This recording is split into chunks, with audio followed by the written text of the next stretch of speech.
Hi everybody, this is Mrs. Sprowls, and as I mentioned, I was going to do a little video for you to explain upcoming assignments. So I'm here on Schoology in our class, and I'm going to click onto the Hamlet Quotes Chapter Titles PDF. I asked you guys to look over this yesterday. I'm not sure if you actually did that or not. And either way, we're going to go ahead and go through this together. Okay, so let me click on this. And they seem to have revamped our Schoology for us over the break, so hopefully that'll be a good thing. Okay, so here's the document that I loaded up for you. It is The Tragedy of Hamlet, Prince of Denmark by William Shakespeare, of course, and here's our really cool picture. All right, so what's the objective of this assignment? Well, students will memorize chapter titles in order to analyze both the significance to the microcosm of an individual scene and the macrocosm of the play as a whole, so that they may distinguish between themes, motifs, genres, and essential questions in written and oral form. Okay, when you are faced with an in-class essay especially, and when we're thinking about the AP exam and that third essay question, which is on a novel or a play, if that particular question this year happens to have a theme or an idea that you could use Hamlet to respond to, then having really good quotes memorized will really help you, since obviously you don't have the text right there in front of you. So that's one of the reasons why we're doing this assignment, as well as learning these quotes and really thinking about them will give you the ability to respond to this text in this unit that we're doing more academically. Okay.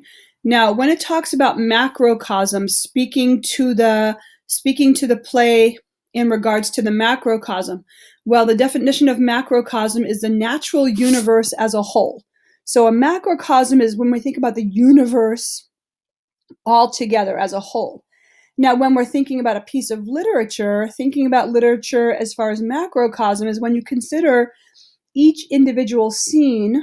In the case of Hamlet, Hamlet is distinguished by different acts. The play is set up in acts, and each act is set up as scenes. So when we consider individual scenes, when we're thinking about the macrocosm, we are considering those individual scenes as how they connect to the whole play, the play as a whole. So how does what's happening in Act 1, Scene 2, for example, how does that help support what Shakespeare is trying to say as an overall message or theme? Okay, now, opposite to that, we have the microcosm. And when you think about microcosm in the sciences, it's considered the human body. So a human being, individual, as opposed to the entire universe, or macrocosm. So in the Renaissance time period, the thinkers believed that the human body was like a little tiny universe in and of itself. Okay, so when we think about the play in the scope of a microcosm, we're considering how each individual scene is a separate entity, and how that individual scene is sharing some type of truth about humanity to us as a reader. So, for example, again, Act 1, Scene 2. If we look at Act 1, Scene 2 in an individual sense, what message are we really getting just by this individual scene? Okay, so that's a microcosm aspect. And then we look at that individual scene and how it plays into to the overall message of the play, and that's the microcosm. Okay, so these are the two things that we're considering as we go through this activity. So here you can see I listed the major characters of the play, and here are some of the major themes or motifs, genres. So the tragedy is the genre, right? It's a tragedy, and a tragedy format for Hamlet, for Shakespeare's tragedies, it's formatted in a 5-act play. Okay, so we're looking at it as a genre. Spirit of health, or a goblin damned. Okay, so this is an idea. This is a big idea, which leads us to a theme. Espionage, we've talked about. Conformity versus rebellion, which is really our focus for the unit. Madness, damnation, salvation. Again, tying into 11 over here as well. Format, 8 soliloquies. There are 8 allusions, both biblical and Greek. There is the idea of honesty, deception, rottenness that we see as a motif throughout the play. And then feminism, viewing the play through the eyes of Ophelia and Gertrude. And we're going to focus on that this week as we do something else today and read an article about Gertrude. Okay. All right, chapter titles. This is your job. Your job is to memorize. Okay. A lot of you are really good at memorizing things. You memorized your leadership traits. You memorize, all of these different things for SEA. And I know that memorization is something that's come into play throughout your years of high school and middle school. And so that's hopefully going to be fairly easy for you. So on the next page, you're going to see the chapter titles for all 5 acts of Hamlet. The memorization of these short lines will allow you as a literary scholar to cite directly from the text on any in-class writing and the AP exam. Each of these titles will be in some way connected to the themes, motifs, or genres listed above. It says below, but I put them above. You're responsible for not only memorizing each of the chapter titles, assessed at the end of each act and cumulatively. So we've already read the play, but you guys are actually gonna watch the play, hopefully very soon. And so I'm gonna be assessing you and how well you memorized each of these acts as we go along. But also for developing an understanding of how the chapter titles represent a microcosm of the individual scene and its connection to the macrocosm of the entire play. We will sometimes discuss the chapter titles in class. However, it's often going to fall on you to determining what it means. So you guys will be actively working on, what do you think these things mean as we look at this scene and as we watch the film? Okay. So here we have Act 1. Not only did I put the snippet of quote that I want you to memorize, I told you the scene, the act and the scene and the page number, or the act and the scene, the line that it comes from, and then who the speaker is. So I expect you to memorize not necessarily all of this here, the scene, but you should know it's Act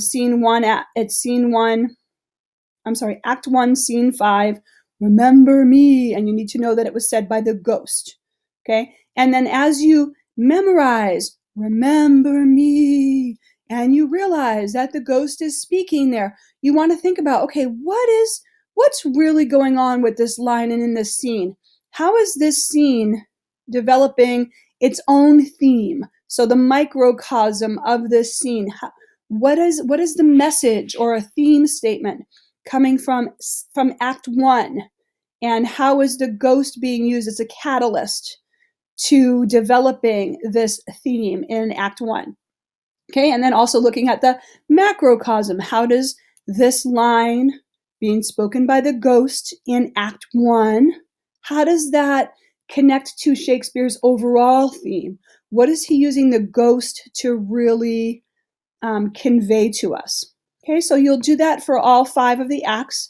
And as you watch the play, this is how I'm going to be testing you. So we watched the play and we finished Act 1 and Act 2 of the play. Then shortly thereafter, you will be tested on Act 1 and Act 2 and these texts. Okay, so that's how it's going to work.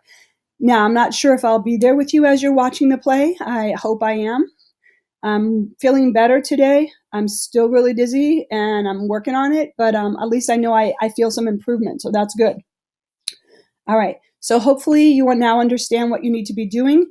I would suggest you don't wait until we start reading the play to memorize these. You might want to start Act 1 now.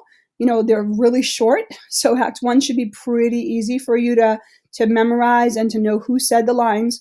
What's going to be tougher is to figure out how this quote fits into a message, an overall theme statement that Shakespeare is trying to give us. Okay, so that's where the critical thinking part comes in. The rote memorization is the easy skill. The critical thinking of what does this mean? That's where you get into that literary analysis. Okay. All right. So hopefully you understand that job. And now let's go into looking at quickly just the text. Now this is not visible to you yet. It says that it's unpublished, but I will be publishing that to you soon. So you're going to click on Gertrude here. And there is a text for you, and it's titled, Frailty, Thy Name is Woman. And of course, that was spoken by Hamlet in the play. And the title of Gertrude in the middle.